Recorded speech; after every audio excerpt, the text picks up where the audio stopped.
acreditar, quando batia na porta já sabia, me pegava correndo, levava para o hospital. Eu ficava internado 2, 3 dias, saía e voltava para casa. Passava um mês, lá estava eu de novo. E nessa empresa que eu estava trabalhando, ela era uma fábrica muito grande, e eu, quando passava mal dentro da fábrica, eu me escondia, para que ninguém visse que eu estava doente e me mandasse embora, e assim eu ia perder o meu emprego. Um dia, num desses esconderijos, tinha um rapazinho. Ele chegou para mim e disse: você tem vindo muito aqui, eu já percebi o que está acontecendo, você está passando mal, não é? Aí eu falei: estou, mas não conta para ninguém não. Ele falou: não vou contar. Esse rapaz, ele pronunciou uma frase que mudou a minha vida, não para melhor.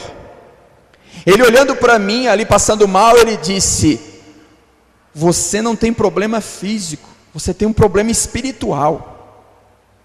Eu nunca tinha ouvido falar em problema espiritual, até então. Eu perguntei para ele: o que é um problema espiritual? Ele disse: olha, eu não sei te explicar, mas eu frequento um lugar e conheço uma pessoa que ele é muito entendido nas questões espirituais, e ele vai poder te ajudar. Eu não perguntei que lugar era aquele, nem quem era, eu não perguntei nada, eu simplesmente aceitei o convite. Ele passou na minha casa, no dia marcado, na hora marcada, e me levou neste lugar,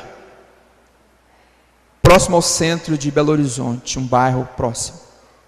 Quando eu cheguei na rua, ele estacionou o carro. Era uma casa com um muro branco e tinha um portãozinho. Tinha um rapaz na entrada com uma roupa branca, muito sorridente.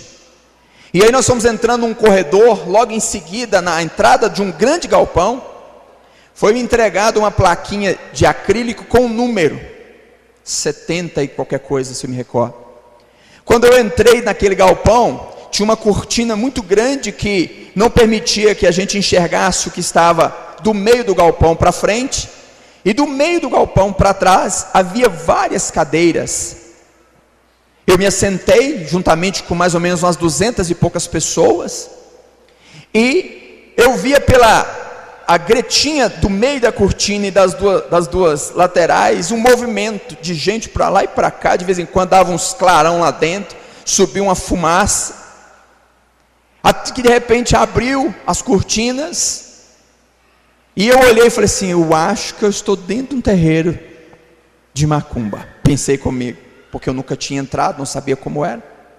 Aí o rapaz que estava à mesa, ele começou a gritar, chamar os números, número 1, e tinha uma fileira de homens e mulheres, assim, uns 10 de cada lado, pais de santo e mães de santo, e as pessoas iam sendo conduzidas a eles, até que, passado uma hora mais ou menos, ele chamou o número que estava na minha mão, e eu fui até aquele lugar.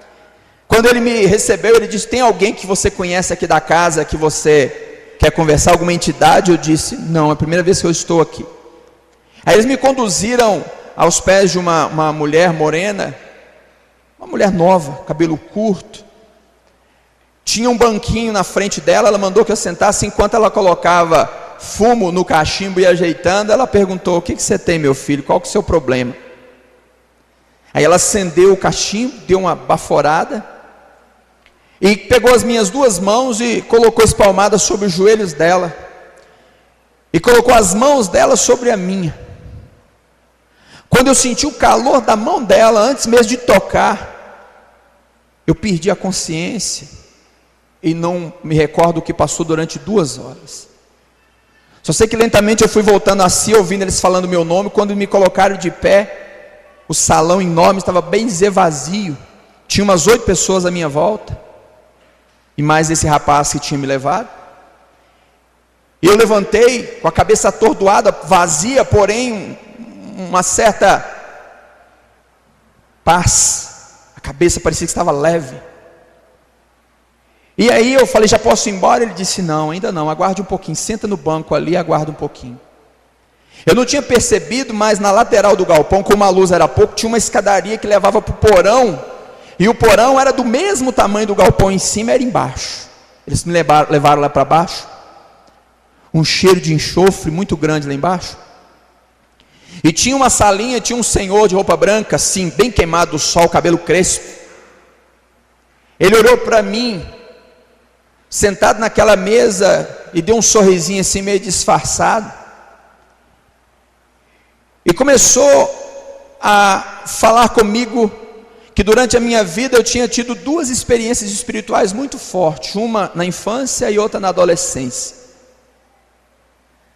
Aquilo me chamou a atenção. Aí ele falou da infância, mas frisou mais da adolescência quando ele disse: essa visão que você teve na adolescência é um chamado muito forte para desempenhar um papel que você tem que desempenhar. Eu posso te ajudar, se você vier para cá.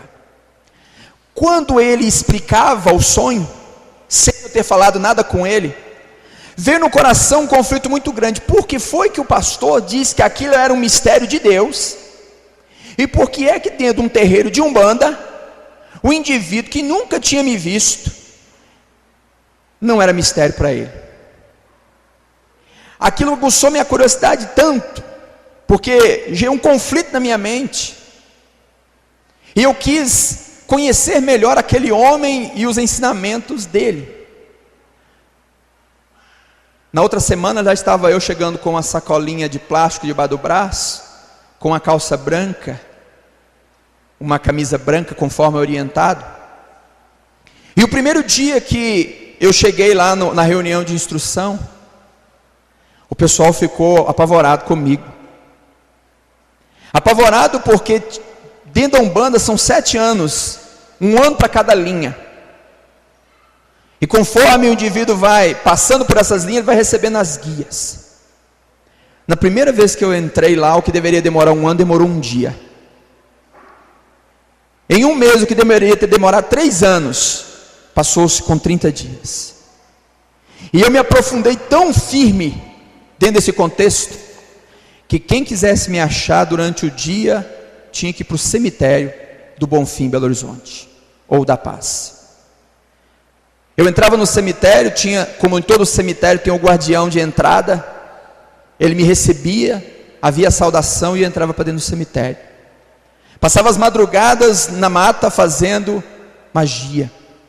Nas encruzilhadas, várias já eram firmadas por mim. Eu me envolvi com magia negra com uma facilidade tão grande que parecia que eu já tinha vindo com o manual nas minhas mãos.